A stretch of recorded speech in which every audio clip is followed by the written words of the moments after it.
Tapi aku nggak pernah marah. Aku Iya nggak dia pernah di marah. depan aku senyum Aku nggak terus. pernah. Iya sayang, kenapa sayang? Mau apa sayang gitu? Kalau Oke, kamera. Bismillahirrahmanirrahim. Action.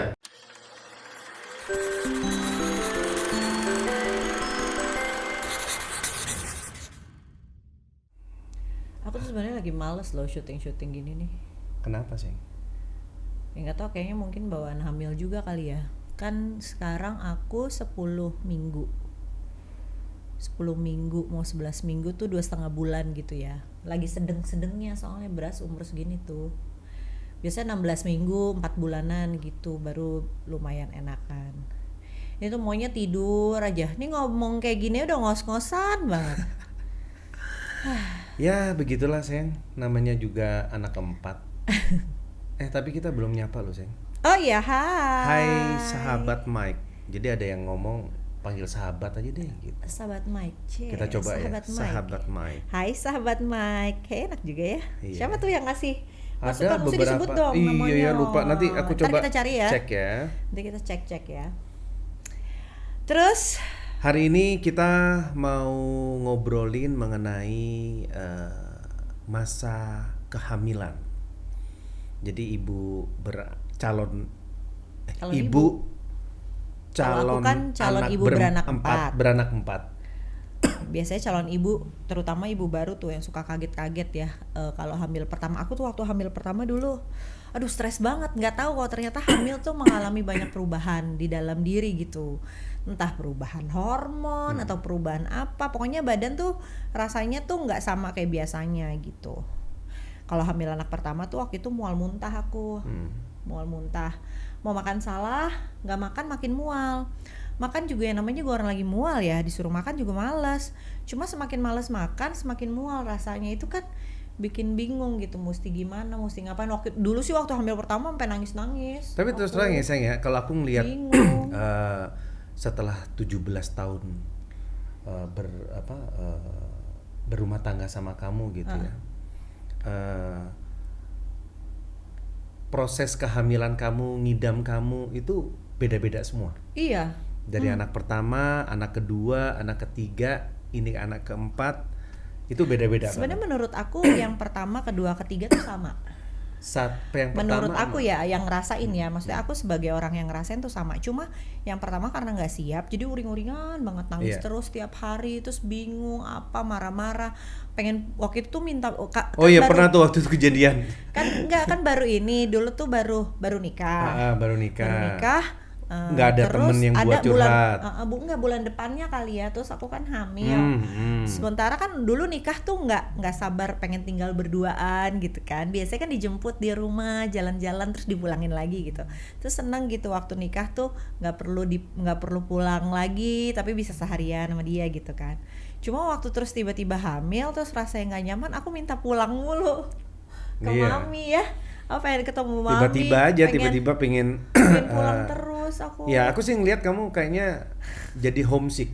Iya, maksudnya Jadi ya pengen lebih mungkin, dekat sama mami. ya mungkin Karena buat mami kita, juga yang ngerasain yang pernah ya sebagai ibu juga. aku ngerasa mami paling ngerti Paling karena mami ngerti, pernah benar. ngerasain. Satu itu, kedua memang buat kita ya sebagai anak ya, mau udah umur berapa juga tempat paling nyaman untuk pulang gitu ya, maksudnya di saat kita lagi ngerasa gak nyaman, itu tempat paling nyaman untuk senderan tuh ibu kita gitu. Mungkin Iya, benar, ada benar. memori-memori masa kecil yang akhirnya secara nggak sadar membuat kita ngerasa kayak gitu kali ya. Kayak misalnya waktu aku mau ngelahirin gitu, orang yang paling pengen aku ketemu banget tuh mami gitu. Jadi kayaknya walaupun kontraksi tetap sakit, tapi kalau ada mami tuh rasanya nyaman gitu. Jangankan kamu yang mau ngelahirin gitu ya, istilahnya lagi hamil. Aku aja kadang-kadang kalau ada sesuatu yang buat aku gundah gulana, itu pasti aku ingetnya sama ibu gitu. Ingetnya Jadi pulang pengen gitu ya. pengen pulang. Waktu dulu masih bujangan juga gitu di Jakarta gitu. Pengen gitu, kalau nggak gengsi pengen banget pulang, tapi ya karena kalah sama gengsi ya. kalah sama gengsi jadi nggak mau pulang gitu. By the way tadi kan kamu bilang kehamilan ke-1, kedua, ketiga, ini keempat. Ha. Buat aku 1, 2, 3 sama. Keempat nih alhamdulillah nggak terlalu mual kayak kehamilan yang dulu. Cuma cepet capek banget pengennya tidur, nggak pengen mikir, nggak pengen ngapa-ngapain. Mikir tuh kayaknya langsung bikin ngerasa nggak nyaman gitu, langsung baru ngerasa mual tuh kalau mikir atau capek gitu. Ini yang ketiga, yang keempat. Kalau yang 1, 2, 3 mah nggak ngapa-ngapain juga udah mual aja udah seharian. Iya, kamu lumayan. Cuma kalau menurut kamu, aku kan beda kehamilan 1, 2, 3 bedanya apa? Kalau yang pertama yang pasti Mona ini benar-benar full surprise gitu. Benar-benar nggak bisa di nggak bisa di apa istilahnya tuh? Tebak. Nggak bisa ditebak. Karena memang pada saat hamil pertama itu kan kamu juga mungkin nggak masih ngerti baru kali. juga sebagai bapak baru gitu. Aku kirain hamil ya hamil aja gitu, tapi ternyata bener-bener ngelihat sosok Mona yang bukan yang gua kenal sebelumnya gitu. Jadi aku yang bikin kamu kaget dulu waktu hamil pertama apa yang sampai sekarang kamu masih teringat?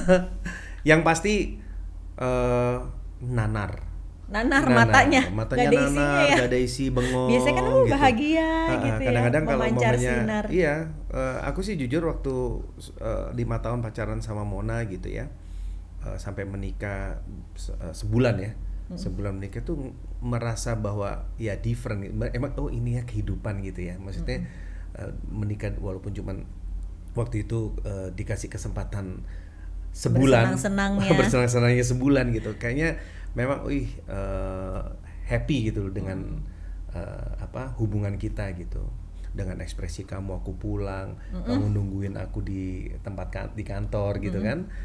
Nah, terus tiba-tiba pada saat kamu hamil memang berubah gitu. Berubahnya apa coba? Ya berubahnya tuh aneh gitu, yang menurut aku kayak bukan kamu banget. Tiba-tiba sensi, tiba-tiba ya itu tadi diajak ngomong nggak nyambung, nanar gitu. Bahkan aku pernah pengalaman waktu Mona hamil pertama itu saking nggak kuatnya dengan ulahnya si Mona pada saat itu. Tapi aku nggak pernah marah. Aku nggak pernah marah. Dia di depan aku senyum terus. Aku nggak pernah. Iya sayang. Kenapa sayang? Mau apa sayang gitu kalau di depan aku. Ternyata pokoknya aku di belakang aku dia stres banget. Servis kamu sebaik mungkin gitu ya. Terus ya udah. Terus kadang-kadang karena kita waktu itu masih tinggal berduaan aja di kontrakan. Sedua-duanya kita nggak ada mbak, nggak ada siapapun gitu. Akhirnya aku tempat pelarianku itu adalah kamar mandi. Di kamar mandilah itulah. Ngapain aku kamu di kamar mandi? Semua unek-unekku. Kamu ngomong sama tembok. Ngobrol sama tembok. Dia curhat sama tembok, guys. Curhat sama tembok. Kesel karena banget sama istrinya. Karena di kamar mandi kita kan nggak ada kaca kan. Wastafelnya di luar kan, kacanya di luar. Benar. Jadi yang ngomong sama tembok lah. Aku nggak mau kedengeran kamu karena rumah kita kebetulan kecil gitu ya. Jadi dinding pun bisa mendengar. Kamu nyalain itunya kali ya, airnya gitu. Iya. Aku ngobrol sama si tembok. Ya Allah, berikan kesabaran ya Allah. Ya Allah, itu ngobrol istighfar sama pokoknya, istighfar ya. Iya, benar. Iya, sama ya istighfar, terus kadang kalau lagi sholat ya berdoanya sekarang ya Allah mudah-mudahan gitu. Terus keluar kamar udah fresh lagi gitu. Karena aku memang tipikal nggak suka yang kemarin episode sebelumnya kan kamu bilang bahwa rumah tangga itu adalah seperti pakaian gitu kan. Jadi apapun pasangan itu adalah pakaian kita, seperti pakaian. Jadi aku nggak pernah untuk menceritakan ke siapa-siapa. Baru ini loh aku cerita. Enggak sih. Kemarin ini cuma berbagi pengalaman aja. Kita sharing aja. Pernah melewati. Karena memang buat aku waktu itu sih dia nggak ngomong. Aku kayaknya baru tahu. Ya setelah. Waktu kamu cerita tuh waktu pertama kali kamu ngomong di seminar aku. Iya. Berapa tahun lalu ya? Udah ada. Pokoknya kita udah punya anak 3. Udah dong. Masa sih? Udah, aku tuh baru ngomong belum. seminar setelah ada Nala. Masa sih? Iya, udah ada Nala. Iya. Aku baru tahu kok dia merasakan yang kayak gitu. Tapi ya buat aku karena aku merasa bisa mencari solusi, jadi ya buat aku bukan suatu masalah. Terima kasih ya sayang, kamu mau sabar ya ampun, baik pastilah banget sih. Sayang. Buat kamu. Padahal karena buat aku nggak ada apa-apanya lah apa yang aku rasain, apa yang aku kondisi itu buat aku nggak ada apa-apanya dengan apa yang kamu rasain. Aku gitu. ingat lo pernah nangis gara-gara Oh iya bener waktu tuh. hamil pertama. Iya. Kan susah nih mau makan. Makan. Susah mau makan. Jadi mesti ada inspirasi dulu. Aduh pengen apa ya gitu. Kalau ada pengen tuh baru mau makan. Kalau nggak pengen banget tuh, aduh mau makan apa nggak tahu, bingung gitu. Nah, one day tiba-tiba aku pengen banget gado-gado. Aku seneng kan. Alhamdulillah nih pengen nih. Dan pengen itu durasinya tuh cepet banget. Bisa sekarang pengen, sejam lagi belum tentu mau gitu. Jadi kalau pengen tuh harus ada saat itu juga. Kalau enggak nanti kelewat kan jadi nggak makan lagi kan. Tiba-tiba aku pengen gado-gado, aku happy banget, udah lapar banget tapi nggak tahu mau apa kan tadinya. Terus minta sama Indra, sayang beliin gado-gado dong, aku pengen makan gitu. Aku pengen gado-gado nih. Iya bentar, dia bilang gitu. Dia nonton TV, lagi asik nonton TV. Loh aku maunya sekarang. Terus dia kan nggak paham kan sekarang tuh iya bentar lagi, ini lagi nonton TV dikit doang gitu kali ya. Terus aku nggak bisa, aku harus sekarang gitu. Aku udah panik karena takut lewat kan kepengennya gitu. Terus aku nangis karena ngerasa dicuekin dan ngerasa nggak difahami. Terus dia bingung. Dan itu kaget banget dia tiba-tiba nangis dan aku sempat gara-gara kesel. gado-gado. Dan itu aku sempat kesel banget tuh sayang. Masa aku sih? kesel banget. Ini apaan sih? Jadi aku sempat punya pikiran bahwa ngidam itu cuma sebagai alasan. Untuk bermanja-manja. Ya, untuk atau pengen bermanja-manja ngerjain suaminya. gitu. Aku sempat mikir masa cuman gitu aja apa namanya sampai nangisnya tuh bener-bener yang kecewa Nangis, gitu. Udah tak beliin Sedih terus banget udah nangisnya. tak kasihin terus Mona mukanya tetap aja bete sama nangis tapi dia berusaha cooling down gitu kamu. Iya, abis emang mungkin akunya juga sebenarnya nggak paham sama diriku sendiri Iya, ya. benar. Apalagi Indra ya. Kalau waktu itu Indra nggak paham sih pastinya aku sangat memaklumi, tapi waktu itu aku pun sama diri sendiri tuh sungguh nggak paham deh kenapa begini gitu. Cuma waktu itu nangisnya bukan karena gado-gado gitu, nangisnya lebih ke kamu tahu nggak sih ini tuh aku menanti-nanti loh momen pengen makan nih dari tadi, karena makin gak makan makin mual, makan juga nggak pengen makan apa-apa sebenarnya gitu, nyium bau makanan mual gitu, tapi harus makan gimana nih gitu.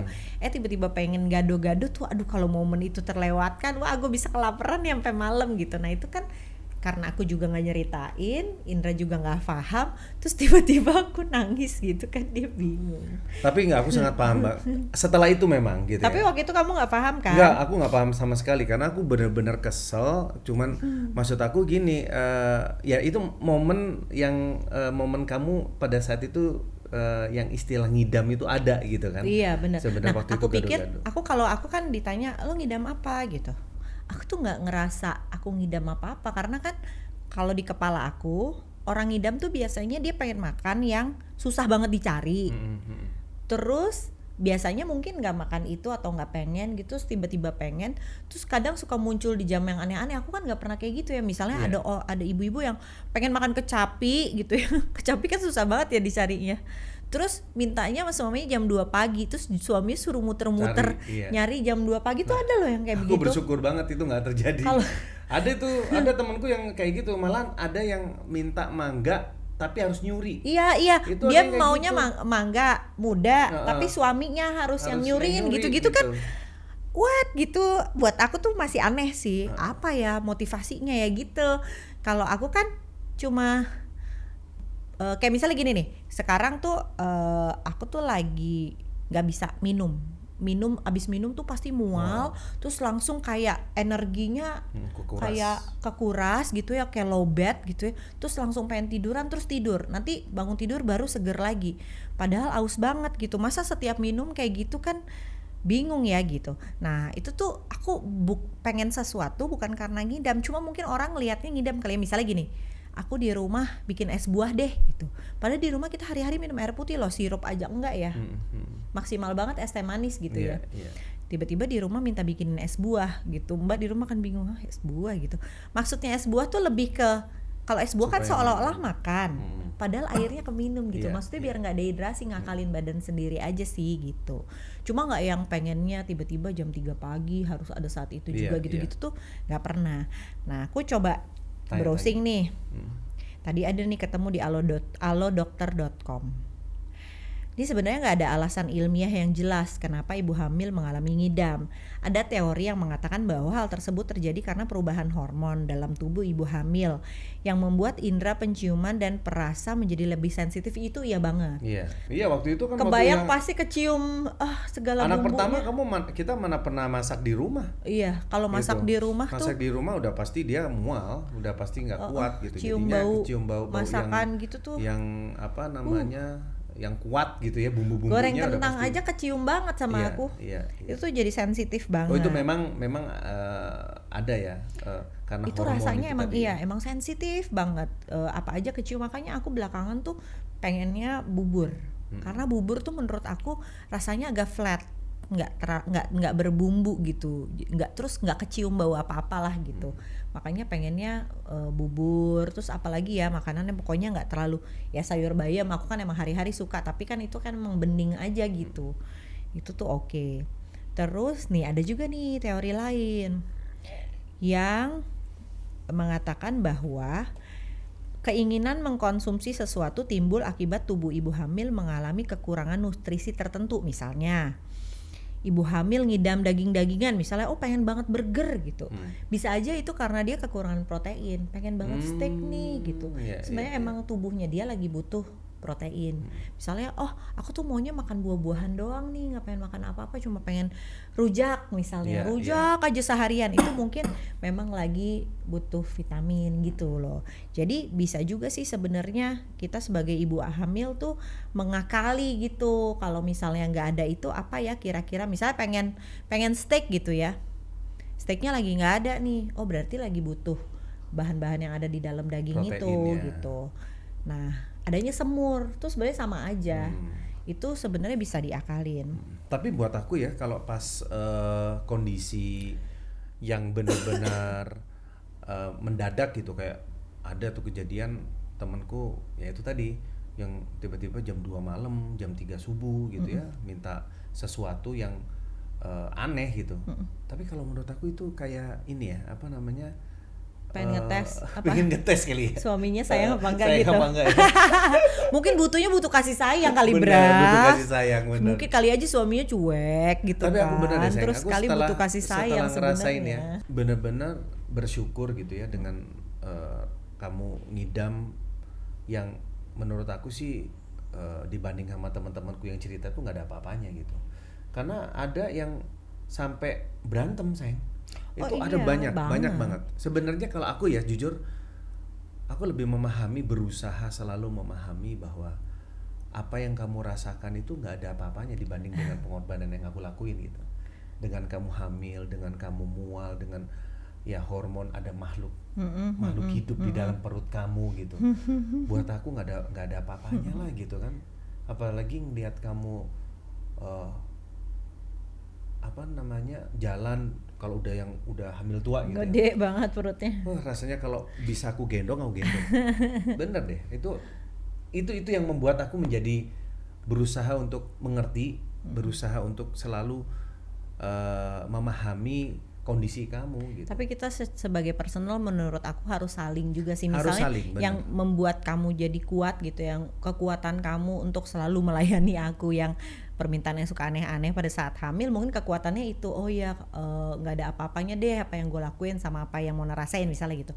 Kalau kekuatan aku yang menekan aku minta yang aneh-aneh adalah ya Allah alhamdulillah suami gue baik banget, kasihan lo dia, maksudnya kerjaan yang biasa gue kerjain hari-hari jadi tanggung jawabnya dia gitu kan, yang biasanya misalnya kita bagi tugas, Indra ngerjain apa, aku ngerjain apa, jadi banyakan semuanya Indra yang ngerjain sekarang karena aku udah nggak bisa mikir, nggak bisa activity, tadinya mau belanja apa segala macem, beli obat lah, beli kado buat anak-anak temannya ada ulang tahun segala macam tuh semuanya jadi Indra, karena asli aku tuh nggak bisa ke mall, capek banget kalau jalan kaki gitu kan. Akunya juga berusaha menekan keinginan yang aneh-aneh karena aduh itu aja Indra mau melakukan semua itu aja udah lebih dari cukup. Jadi mungkin lebih ke saling memahami kali ya, supaya itu sih butuh banget yang namanya saling memahami, saling mengerti. Itu harus gitu. Tapi ada juga loh orang yang ngidamnya aneh-aneh nih. Di artikel ini malah nyebutin bahwa